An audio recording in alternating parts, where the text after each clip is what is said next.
Hello and welcome back to Electric Autonomy Canada. My name is Stephanie Walcraft and I'm joined today by Unifor National President Jerry Diaz. Mr. Diaz has just completed negotiations with Ford and FCA and secured EV production for Canada. Jerry, it's a very busy time for you right now, I appreciate, but thank you for taking a few minutes to speak with us today. The pleasure is mine, Stephanie. It is a transformative time, I would say. I think we're on the cusp of really leading globally to where this incredible industry is going. The auto industry is a $100 billion a year industry here in Canada, of which about 80 billion of it is export. So to have the type of conversations and to negotiate new BEVs with both Ford and with Fiat Chrysler, I will argue is a real home run for where the industry is heading. So I'm absolutely pleased. Jumped a little into the first question, but that's a great way to lead into it. Just speaking specifically to the news that Ford has committed to battery electric production in Oakville and FCA to either battery electric or plug-in hybrid production in Windsor, which would be in addition, of course, to the Pacifica hybrid production that's already there. Can you just articulate for us just how important these developments are for the future of the auto industry in this country?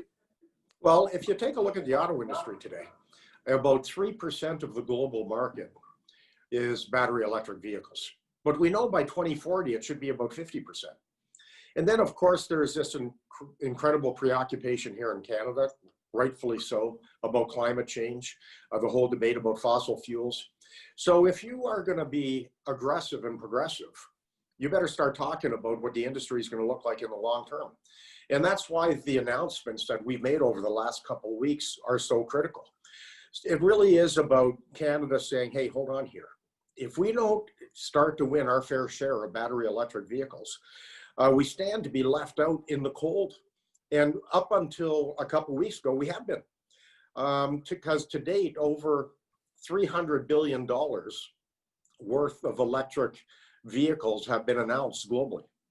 300 billion, of which not one nickel had been allocated to Canada up until the Ford announcement a couple of weeks ago. So, the governments understand, the federal government understands, provincial government. We've been arguing for decades about a national auto strategy in this country and, fell on deaf ears. But all of a sudden, based on the pandemic, based on a preoccupation about a post-pandemic economy, all of a sudden, the national auto strategy that we've been talking about seems to be in place, because I haven't seen this element of cooperation between the federal and provincial governments ever like this that I'm witnessing today. We presume it's coming with FCA, the federal and provincial financial investment in making these deals a reality.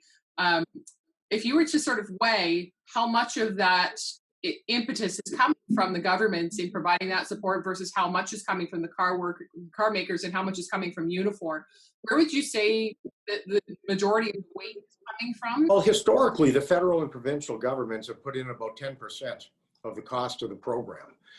Because now we're talking battery electric vehicles, their share this time around became 15%, because it's different technology, it's heading in a different direction, and frankly, you don't want to lose out on this opportunity for investment. Now, I know that the announcement and the products that we received that are going to go on Ford and Oakville were earmarked for Mexico. So the governments can sit on the sidelines and cross their fingers. That'll get you absolutely nothing. And the projects that we're talking about with Chrysler, obviously there's the whole debate about Mexico as well. So one can argue we hijacked these programs, but it wouldn't have happened if the governments weren't aggressive. I'm looking at the federal government. They have a real plan on green. They have a real plan on where the economy is heading. And you're right when you talked about the steel industry. This isn't only about us assembling vehicles primarily for export, but this is about putting workers back in our steel plants. This is about battery electric vehicles. This is about making batteries. This is about saying to aluminum workers in Quebec and BC, you're going to be a part of the solution. It's about saying to lithium workers in Quebec, you're going to be a part of the solution. Cobalt workers in Northern Ontario, you're going to be a part of the solution. So it really is a whole question of, who's doing what. And if we draw on our raw materials as a nation, to use, our raw materials, natural resources to be the basis of our economy, then it just makes sense. It puts people to work. We've been saying this for years. I can't understand why we've been so preoccupied and happy with being a branch plant economy for other countries. Didn't make any sense. So this is really about a conversation about, hey, hold on here. How do we use our strengths to our benefits? And I think a lot of this conversation, Stephanie, really flowed from how unprepared we were during the pandemic, how, we couldn't even keep our own citizens safe, how we had to depend on China and other countries for the most basic personal protective equipment. So I think the narrative has changed significantly here in Canada. Those that said, oh, look, it's cheaper to import stuff, that's the world economy, that's globalization. All of a sudden people are sitting back saying, oh, maybe globalization didn't work for us very well during the pandemic. Right. Excellent points. Thank you. Let's talk about your membership. Can you tell us about the level of enthusiasm within your membership for working on electric vehicles?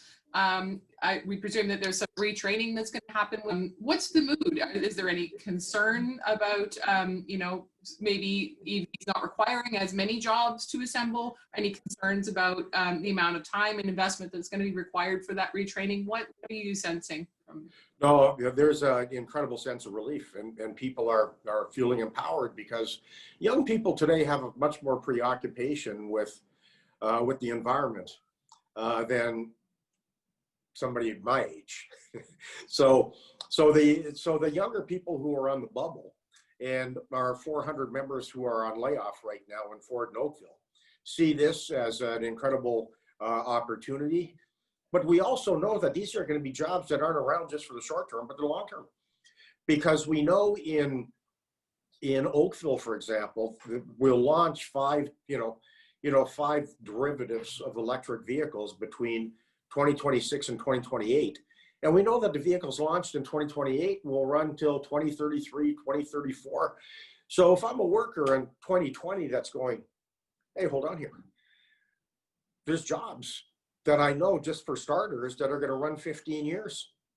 That makes people feel pretty good. It's the message to young people is, look, you can start planning for your future. So people are feeling incredibly good about the decision. Same thing in Windsor. If you take a look at our Windsor operations, we lost the third shift in the summer.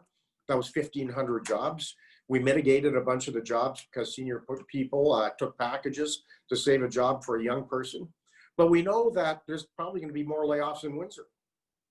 Then all of a sudden you see a collective agreement that starts talking about having two platforms, one with the Pacifica, one with the Voyageur, and another platform with plug-in hybrids and battery electric vehicles. And then all of a sudden you know that I'm going to be recalled and the potential is there for 2,000 new jobs. People are feeling pretty damn good for good reasons. So, and frankly, I'm not feeling all that bad myself. Fantastic. We started to talk about the natural resources side of the supply chain, but there's also, parts manufacturing industry and that sort of thing. Yep. What role does Unifor's involvement in these negotiations play in that side of the Canadian industry evolution? Well, it's interesting you're asking the question because I've been speaking to a lot of CEOs, senior management people that are working in the supply base. And they are thrilled because they know that the Windsor operations, the Oakville operations are going to be around for a long time. They know that, there's going to be a debate about who's going to be providing the new technology. So there's a raging debate going on there. But also, aside from the electric vehicles, like our members that are working for Chrysler and Brampton that frankly build large cars know that, this transformation is years and years and years away and are, probably building the hottest cars in the North American market. As a matter of fact, they are. They own 45% of the market in their segment. So there's some good feelings all over the place. There's always going to be some people who are apprehensive, but that's to be expected. But by and large, people are feeling pretty good. From where you're sitting now, these negotiations complete, what do you consider to be the next step in Oh. in adapting the Canadian automotive? So, Yeah. so the government is already playing a very active role on the assembly side. But every time I speak to Doug Ford and every public comment he makes, he talks about enticing a battery operator to Ontario. So the government is playing a much different role today. There's a different enthusiasm because, like I said earlier on, you're either in or you're out, and you better get in soon. So I think there's a whole different focus and preoccupation on what needs to be done. So, we can do what, we can accomplish a fair bit at the bargaining table, but it's going to take everybody rowing together. And like I said earlier on, this is the first time I'm really witnessing it. So the supply base is feeling empowered. The supply base where they're located today realizes that they have opportunities for the long term, so that allows them to invest. And then there's the raging debate and discussions about where things are heading and how they're going to play and what type of role they're going to play. So our members that work for the supply base are feeling pretty comfortable, and the companies see this as one heck of an opportunity. Wonderful. Thanks again for your time and your insight, Jerry. It's been a pleasure to speak with you. Congratulations again on the results of your negotiations.